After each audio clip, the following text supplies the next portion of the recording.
Saturday, December 17th, 1960. I found his house after making long and taxing inquiries among the local Indians. It was early afternoon when I arrived and parked in front of it. I saw him sitting on a wooden milk crate. He seemed to recognize me and greeted me as I got out of my car. We exchanged social courtesies for a while, and then, in plain terms, I confessed that I'd been very devious with him the first time we had met.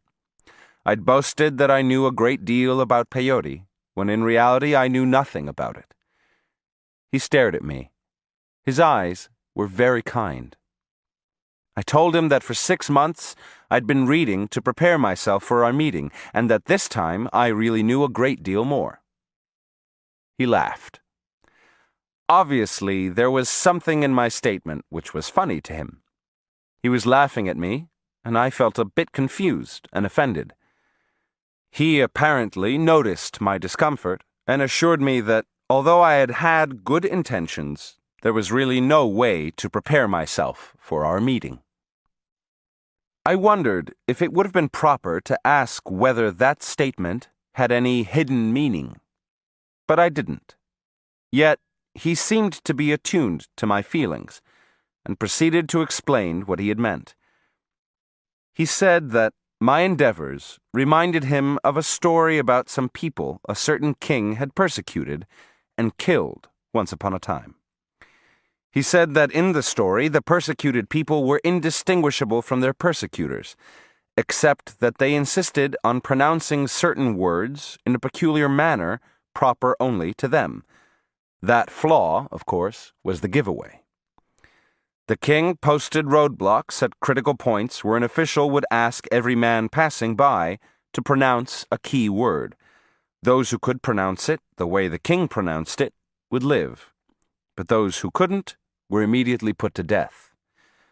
The point of the story was that one day a young man decided to prepare himself for passing the roadblock by learning to pronounce the test word just as the king liked it. Don Juan said with a broad smile that in fact it took the young man 6 months to master such a pronunciation. And then came the day of the great test. The young man very confidently came upon the roadblock and waited for the official to ask him to pronounce the word. At that point, Don Juan very dramatically stopped his recounting and looked at me. His pause was very studied and seemed a bit corny to me, but I played along. I'd heard the theme of the story before. It had to do with Jews in Germany, and the way one could tell who was a Jew by the way they pronounced certain words. I also knew the punchline.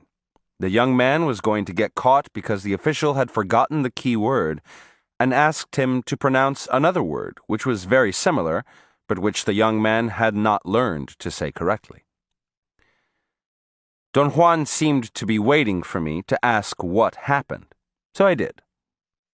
What happened to him? I asked, trying to sound naive and interested in the story.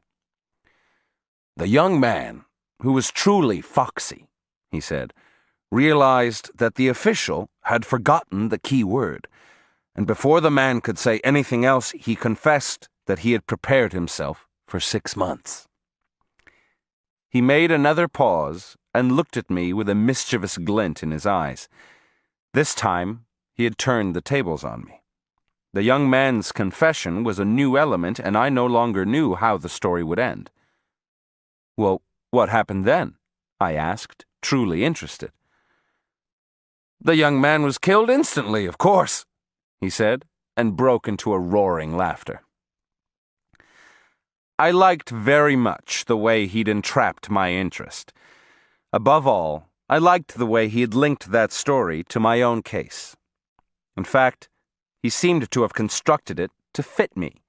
He was making fun of me in a very subtle and artistic manner. I laughed with him. Afterwards, I told him that no matter how stupid I sounded, I was really interested in learning something about plants. I like to walk a great deal, he said. I thought he was deliberately changing the topic of conversation to avoid answering me. I didn't want to antagonize him with my insistence.